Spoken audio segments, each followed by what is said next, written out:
இந்த நிர்வாகி, இந்த பொண்ணு நிர்வாகி எப்படி வந்துச்சு, இல்ல சூரஜ் வந்து எப்படி வந்தாரு சொல்லவா? இதையும் வித்துட்டார் புஷி ஆனந்த். நிர்வாகியோட பாச புஷி ஆனந்த் வித்தாருங்க, நான் சொல்றேங்க. நிர்வாகியோட பாச 5000 ரூபாய்க்கு வித்திருக்காரு. இதுதான் உண்மை.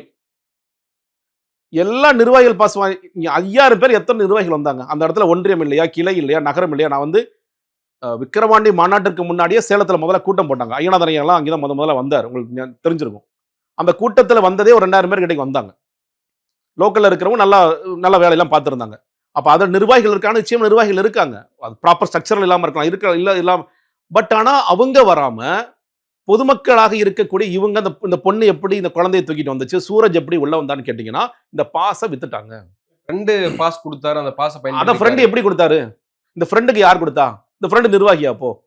நிர்வாகியா இருக்கக்கூடிய ஃப்ரெண்டு விஜய் பார்க்கணும் தானே முடிவு பண்ணிருப்பாரு.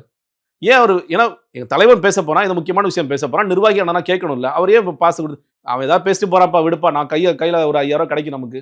இதான் நடக்குது கட்சியில. தூய சக்தி மேல இருந்து பேசிட்டு இருக்கு. இந்த தீய சக்தி எல்லாம் கீழே உட்காந்து பாச வித்துட்டு இருக்கு. இப்படிதான் உங்களை எல்லாத்தையும் கொள்றானுங்க. ஏன்னா அருண்ராஜ் என்ன சொல்றாரு பாருங்க. அவருக்கு நிர்வாகி இல்லங்க. சரி. அவர் எப்படி உள்ள வந்தாரு தெரியல. காவல்துறை தானே இதை பார்த்திருக்கணும். பேட்டி கொடுத்திருக்காரு. நீங்க பாருங்க. வெக்கமாவே இல்லையா அருண்ராஜுக்கு? நான் கேட்கிறேன். உண்மையிலே எனக்கு பயங்கர கோபமா இருக்கு அருண்ராஜ் மேல. நிர்மல்குமார் என்ன சொல்றாரு? அவருக்கு வந்து ஏதோ நோய் ஏற்கனவே இருந்திருக்கு, அவங்க செத்து போயிட்டாரு. உங்களுக்கு வெக்கமாவே இல்லையா?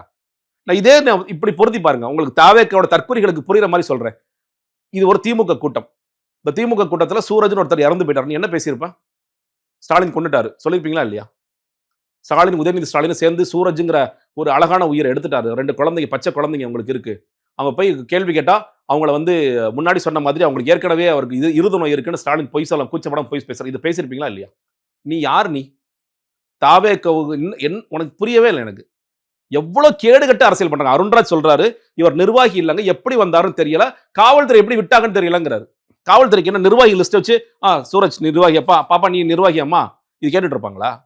ஏண்டா நீ வந்து பாச விப்ப, நீ 5000 ரூபாய்க்கு வித்துக்கிட்டே இருப்ப. போலீஸ் வந்து நீ பாச வித்தியா விக்கலையா, நீ யாராக்கெல்லாம் வித்திருக்க லிஸ்ட் எடுத்து அவங்க நோட் பண்ணிட்டு இருக்கணுமா? கூச்சப்படாம சொல்றாரு அருண்ராஜ். யார் முதல்ல போய் பார்க்கணும்? இவ்வளவு மீடியா பிரஷர் ஆன பிறகு எல்லோரும் பேசி நான் சொல்ல போனா, நான் வந்து இந்த கூட்டம் நடக்கும்போது நியூஸ் எடிட்டர்ல பேச இன்னும் சேர் போட வக்கீல் இந்த கட்சிக்கு இன்னும் சாமியான போட வக்கீல்லையான்னு கேட்டேன். கொஞ்ச நேரத்தில் சூரஜ்ங்கிற உயிர் போயிருச்சு.